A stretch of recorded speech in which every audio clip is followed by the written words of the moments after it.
dorment pas au Tarteret après les incidents de dimanche soir. Des jeunes se sont encore pris aux forces de l'ordre à coups de projectiles et cocktails Molotov. Hier, les policiers ont répliqué avec des gaz lacrymogènes. Par ailleurs, une femme dit avoir été blessée, elle aussi, en plus de la fillette de 9 ans qui est dans le coma, par des tirs policiers. Écoutez ce témoignage exclusif de BFM TV recueilli par Rachida Mbarki. Il n'y avait pas que moi qui étais dehors, il y avait aussi du monde dehors.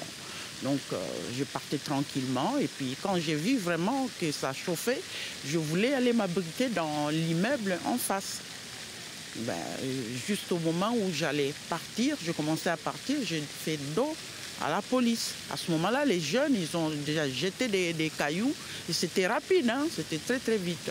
Donc ils ont couru, ils connaissent bien le quartier, ils connaissent les issues, les passages et tout. Donc, ils sont partis, il y en a qui sont même rentrés dans l'immeuble où je voulais rentrer. Et tout d'un coup, je reçois un grand coup derrière le dos. Donc c'était forcément la police. Parce qu'eux, ils étaient derrière moi.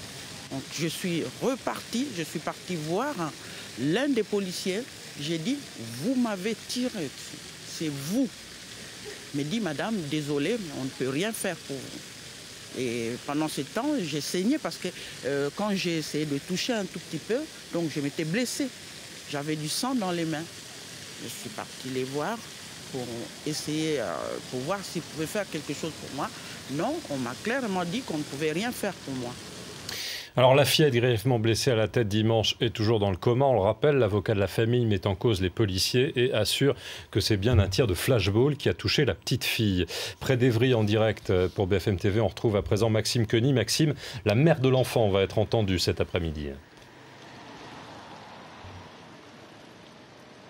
Oui, exactement. Dans l'endroit que vous voyez derrière moi, les locaux que vous voyez derrière moi, c'est une annexe de la DDSP, la direction départementale de la sécurité publique. Entendu la maman de la petite Daranka, mais pas par la DDSP, par des inspecteurs et des policiers de l'IGPN, la police des polices. Cette maman donc de Daranka ne va pas se rendre dans les locaux, dans le siège de l'IGPN à Paris. C'est l'IGPN qui vient ici à quelques kilomètres de la cité des Tarterets. Cette audition ne se fait donc pas à l'intérieur même de la cité. Elle va être auditionnée dans environ une petite demi-heure, cette maman de la petite fille victime, pour assurer, elle le disait depuis hier, comme le témoignage que l'on vient d'entendre, que les tirs qui ont touché sa fille, le tir qui a touché sa fille, eh bien le projectile en tout cas venait de la police. On en aura donc la confirmation tout à l'heure. L'avocat le martèle aujourd'hui également et je vous confirme également que c'est à cet endroit qu'a été entendue